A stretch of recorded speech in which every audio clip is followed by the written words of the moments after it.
Welcome back to Askewed Reviews, and for the next 2 weeks I'm going through the entire Mel Brooks collection, at least what he's directed.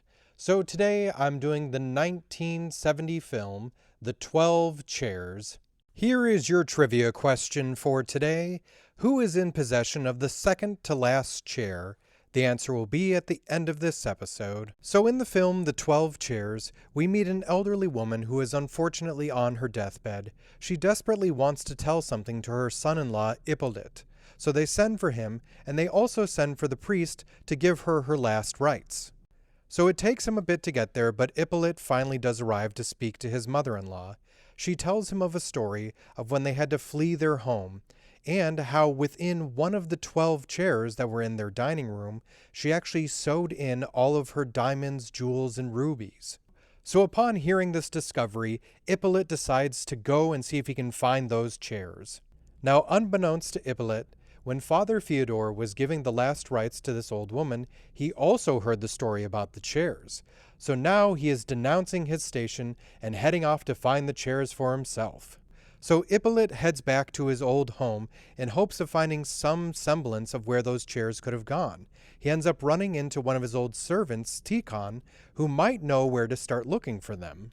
Now, unfortunately, while gathering this information, a con man named Ostap ends up hearing about this and decides that he also wants in on getting these riches, and manages to blackmail his way into partnering up with Hippolyte. So now everyone is on a chase throughout Moscow, trying to find all of the 12 chairs.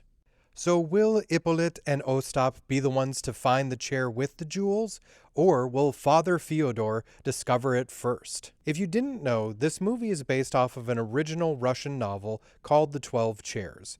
Brooks, however, did change the ending in the movie from the book, as the original story had Hippolyte unaliving Ostap upon discovering the final chair. Now what's interesting is the original novel did actually have a sequel called The Golden Calf, and apparently the character of Ostap was so popular that somehow they brought him back into this story.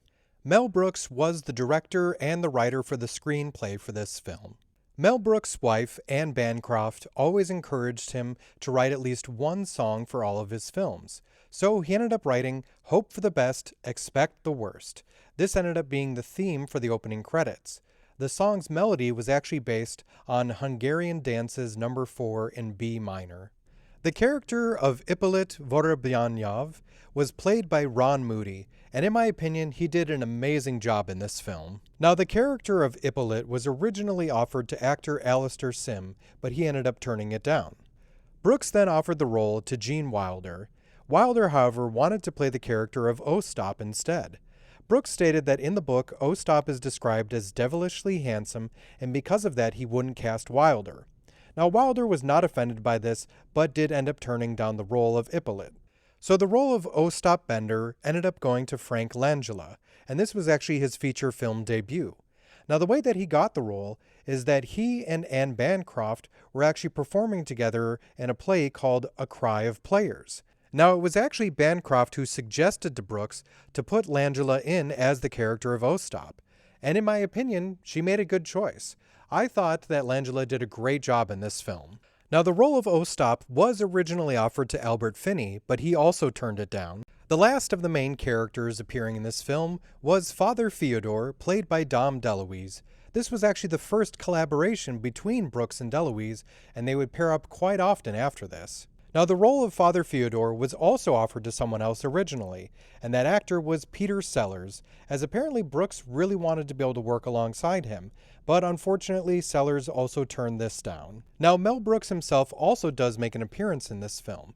Now, that wasn't the original plan, as there was an actor who was going to play the character of Tikhon, but they ended up backing out, so Brooks took over, and this ended up being his first time making a live appearance in one of his movies.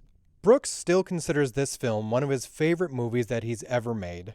So the movie takes place primarily in Moscow, Russia, but it was entirely filmed, at least at the time, in Yugoslavia and Croatia.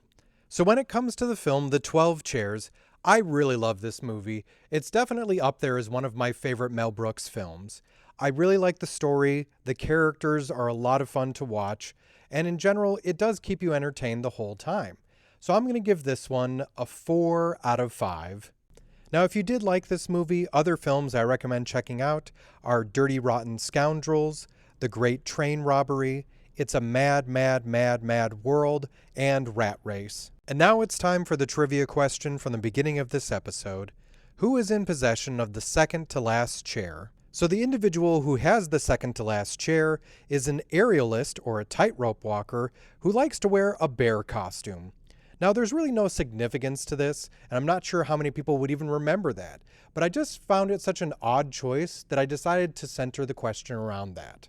I hope you enjoyed this episode of Askewed Reviews, and if there's a movie you'd like to see get a review, just mention it in the comments.